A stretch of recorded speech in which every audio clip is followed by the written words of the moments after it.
Aujourd'hui, c'est l'accomplissement de la promesse de Jésus et c'est l'accomplissement de la promesse de tout l'Ancien Testament. Aujourd'hui, il vous est donné, il vous est offert l'Esprit de Dieu. Aujourd'hui, le ciel s'ouvre, la prière du Christ s'accomplit pour que vous puissiez, à votre demande, recevoir l'Esprit de Dieu lui-même. Alors je vous invite à prendre des notes. Ça vous aide à rester concentré et à ne pas perdre le fil, surtout lorsque mon propos est un peu long. Mais ça ne va pas être trop long. Enfin quand même. C'est un conseil. Puis comme ça, vous pourrez garder un petit quelque chose pour cette semaine si importante de cette suite de la Pentecôte. En vous donnant le Saint-Esprit, Jésus veut faire de vous des fils et des filles du Père. En faisant cela, il attend votre vie entière. L'œuvre de l'Esprit Saint en vous, c'est de vous rendre capable de vous offrir totalement, pleinement, j'ose dire parfaitement, à Dieu le Père. La vie chrétienne, c'est une vie eucharistique et à chaque Eucharistie, vous offrez votre vie au Père. L'acte peut-être le plus important pour vous à la messe, c'est l'offertoire. C'est bien sûr d'écouter monsieur le curé qui prêche, mais c'est aussi et surtout l'offertoire. Parce qu'au fond, la communion, tout est fait. Jésus a fait ce qu'il avait à faire. Mais à l'offertoire, vous faites ce que vous avez à faire, c'est-à-dire à décider de vous offrir à Dieu. D'offrir votre vie. De la même manière que vous pouvez offrir un cadeau, de la même manière que vous pouvez donner du temps à quelqu'un, au cours de la messe, vous faites un cadeau inestimable à Dieu, et ce cadeau, c'est vous. À chaque messe, vous vous offrez vous-même à Dieu le Père, parce que c'est l'acte du Fils, parce que c'est l'acte par excellence de Jésus-Christ, qui est Fils de Dieu. La nature du Fils, c'est de s'offrir à son Père. Votre nature, votre vocation, c'est de vous offrir à Dieu. Cette offrande de vous-même, mon premier point, c'est de dire que c'est une histoire d'amour. Mon deuxième point, c'est qu'il y a 3 obstacles à cette offrande. Et mon troisième point, c'est de vous dire que l'obéissance, c'est la clé de tout. Une histoire d'amour. Vous avez entendu, et ce depuis plusieurs semaines, mais vous l'avez réentendu ce matin, si quelqu'un m'aime, il gardera ma parole. Apprenez des versets par cœur. Apprenez ce verset par cœur. Si quelqu'un m'aime, il gardera ma parole. L'objectif de votre vie, l'objectif de l'Esprit Saint en vous, c'est que vous aimiez vraiment. C'est que quelles que soient les circonstances de votre vie, l'objectif de l'Esprit Saint, c'est que votre vie soit un « je t'aime ». C'était le slogan de la visite du pape en 86, qui paraît un peu simpliste comme ça, un peu bébête, mais qui au fond dit quelque chose de très profond. Un « je t'aime » véritable. Celui qui aime est ami de Dieu, car Dieu est amour. Celui qui aime vit de la vie de Dieu, d'où il garde sa parole et ses commandements. Les commandements de Dieu ne sont plus un poids, mais une conséquence naturelle de l'amour que vous portez à Dieu et aux autres. C'est parce que vous aimez Dieu que vous vivez en chrétien. Dieu a soif de votre amour. Une des paroles les plus essentielles de l'Évangile, c'est Jésus sur la croix qui dit « J'ai soif. J'ai soif que vous aimiez. J'ai soif que vous m'aimiez. » Dieu a soif de votre amour, si pauvre soit-il. Le but de votre vie est d'aimer toujours davantage. Le saint, la sainte, ne cherche pas d'abord à être aimé, mais à aimer. Aussi, la parole de Jésus prend toute son importance. Juste avant le passage que vous avez entendu, il y a cette phrase, ce verset 14 de Jean 14. « Si vous me demandez quelque chose en mon nom, je le ferai. » Si vous me demandez quelque chose en mon nom, je le ferai. C'est extraordinaire ce que dit Jésus. Que pourriez-vous, frères et sœurs, demander à Dieu ce matin au nom de Jésus? Qu'est-ce que vous aimeriez demander à Dieu au nom de Jésus ce matin? Vous n'avez qu'une seule tentative. Au flipper, on dit que vous n'avez qu'une seule boule. Les moins de 20 ans savent plus ce que c'est qu'un flipper. On avait des extra balls. Vous n'avez plus qu'une extra ball. Plus qu'une seule tentative pour faire craquer le flipper. Vous n'avez que cette boule-là. Vous n'avez que ce jour-là. Que demandez-vous au Père au nom de Jésus? Tout est important. Demandez au Père au nom de Jésus. Je vais vous indiquer, je vais vous orienter cette demande. Mais déjà, réfléchissez vous-même à ce que vous pourriez demander.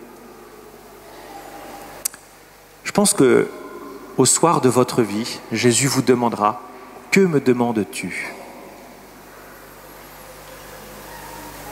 Que me demandes-tu? Que veux-tu que je fasse pour toi? 3 obstacles à cette offrande. La peur, l'orgueil et la confusion. Je ne traiterai que de la peur et de l'orgueil. Vous avez peur de Dieu. Au fond, je crois que j'ai peur de Dieu. Pourquoi? Parce que j'ai toujours une appréhension par rapport à ce que Dieu va me demander. J'ai peur qu'il m'envoie un cancer. J'ai peur qu'il me provoque un accident de voiture pour m'aider à souffrir et pour aider à offrir ma vie. Si je donne ma vie à Dieu, j'ai peur de ce qu'il va me demander. Quand j'étais jeune, j'avais peur de donner ma vie à Dieu parce que j'avais peur qu'il fasse de moi un prêtre. C'est raté. On a souvent, malheureusement, la mémoire ou dans notre imaginaire, c'est toutes ces vies de saints où ce qu'il ressort, c'est les souffrances qu'ils ont offertes à Dieu. Et donc on a peur. Naturellement, on a peur de ce que Dieu va nous demander. On a peur des sacrifices qu'il va nous demander. On a peur des renoncements. Je vais devoir vendre ma voiture, mon 4x4. Pourquoi pas? La réponse, c'est la confiance. Il y a cette phrase dans la Bible qui est très importante, qui dit « L'amour chasse la crainte ».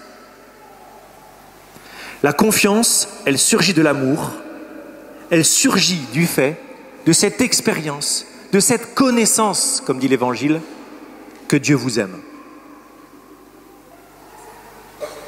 Ainsi, vous savez que Dieu ne pourra jamais vous faire de mal. Plus vous saurez que Dieu vous aime, plus vous serez capable, de lui faire confiance et plus vous serez capable de lui offrir votre vie. Le fruit de l'amour du Christ pour vous, c'est l'Esprit Saint. Et comment savez-vous que Dieu vous aime? Regardez la croix. Jésus est mort sur la croix. Et en mourant sur la croix, son cœur s'ouvre. Et lorsque son cœur s'ouvre, c'est tout l'Esprit Saint qui est déversé sur l'humanité et sur chacun d'entre vous. Il dit, moi Jésus, je prierai le Père et lui vous donnera un autre défenseur. Quand Jésus prie-t-il pour nous sur la croix? C'est à ce moment-là que sa prière est pleine et entière. Et c'est à ce moment-là que son cœur s'ouvre et que les flots d'amour du cœur du Christ se déversent sur vous. Faites cette prière. Jésus, je t'offre ma vie. Donne-moi ton esprit. Montre-moi ton amour.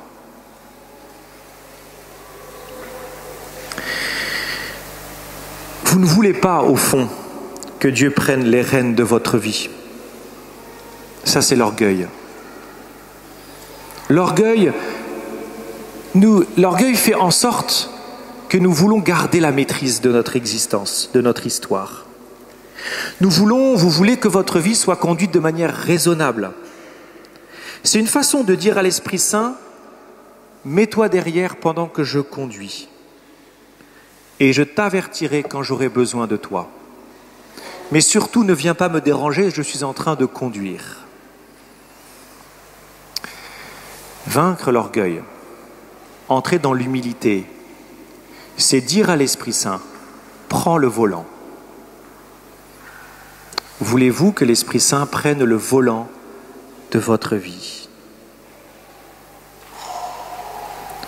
Si l'Esprit Saint, frères et sœurs, vraiment, si l'Esprit Saint prend le volant de votre vie, vous deviendrez vous-même. Si l'Esprit Saint prend le volant de votre vie, vous deviendrez pleinement vous-même. Et alors, adieu jalousie, critique, comparaison. Troisième point, l'obéissance, c'est la clé. Dites au Seigneur, oui, j'accepte. Arrêtez de lutter. Je voudrais revenir avec vous sur la retraite de gratitude que beaucoup d'entre vous avez suivie. Vous savez, le point culminant de cette retraite, c'était les 2 dernières semaines. La gratitude dans les petites contrariétés et la gratitude dans les épreuves. Cette gratitude dans les contrariétés, cette gratitude dans les épreuves, elle n'est possible que si vous développez une vertu de gratitude dans les choses, on va dire, heureuses, positives. C'est comme ça qu'ensuite on peut affronter les épreuves et les contrariétés. Mais l'enjeu, c'est de rester toujours dans la gratitude, quoi qu'il vous arrive. Et notamment les contrariétés. Être dans l'obéissance, finalement, n'est-ce pas dire au Seigneur, oui Seigneur, j'accepte, même dans ce qui me contrarie. Et plus encore, même dans ce qui me fait souffrir. Oui Seigneur, même dans ce qui me contrarie, même dans ce qui me fait souffrir, et peut-être même dans mes péchés. Rappelez-vous les exercices de la 4e semaine. Une contrariété. Comment réagissez-vous? Comment réagissez-vous, vous qui avez suivi la retraite encore aujourd'hui? Il pleut ce matin. Petite contrariété, on avait prévu un pique-nique. Enfin, avec certains là, de l'Emmanuel, on avait prévu un pique-nique. Bon, moi, voilà, c'est une petite contrariété, je vous l'accorde. Votre voiture n'a pas démarré ce matin. Vous vous êtes engueulé avec votre femme, avec votre conjoint. Parce que si vous êtes une femme, c'est avec votre mari. Bref, comment gérez-vous ces contrariétés? C'est ça l'obéissance. Ça commence comme ça. D'acquiescer. Oui Seigneur, je crois que dans cette contrariété, tu vas me faire grandir. Je crois que tu vas me faire grandir. Je crois que dans cette contrariété, parce que là je l'accepte comme un moyen pour grandir, j'ai beaucoup à apprendre. Et au fond, c'est quelque chose de positif. Ça ne veut pas dire que je ne dois rien faire contre, mais ça veut dire que je l'accueille comme quelque chose qui va me faire grandir. Si vous ne savez pas gérer les contrariétés, et très honnêtement, nous sommes souvent très pauvres par rapport à ça. Mais comment voulons-nous grandir? Il y a tant de contrariétés dans votre vie. Tous les jours a son lot de contrariétés. Si vous vous mettez en colère à la moindre contrariété, comment voulez-vous que les autres vous supportent? Comment voulez-vous aimer? Je passe un cap, 5e semaine de la retraite, la souffrance. Ce que je vais dire, je conçois tout à fait que ça puisse être scandaleux.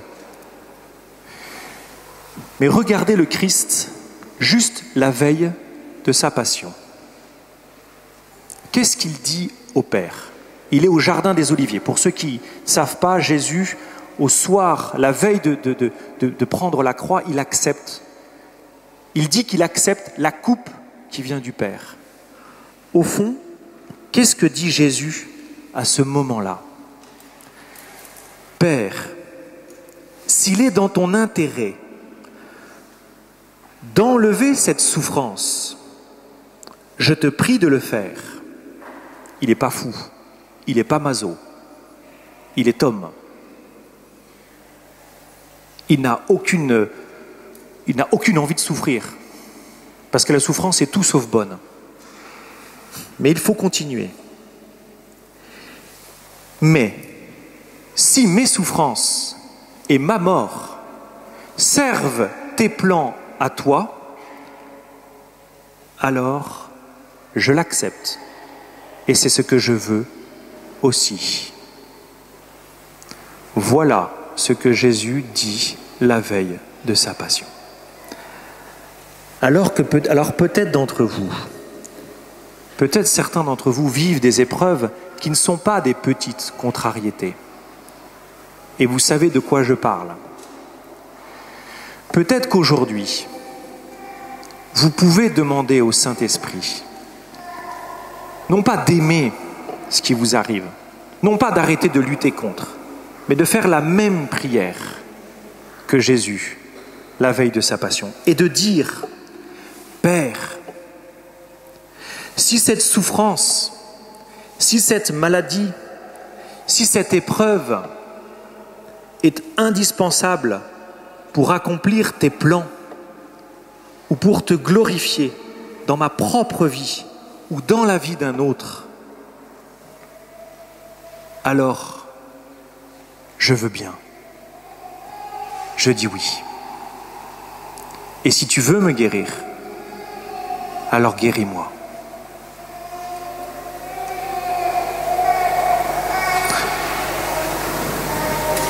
J'ai conscience qu'en vous disant cela,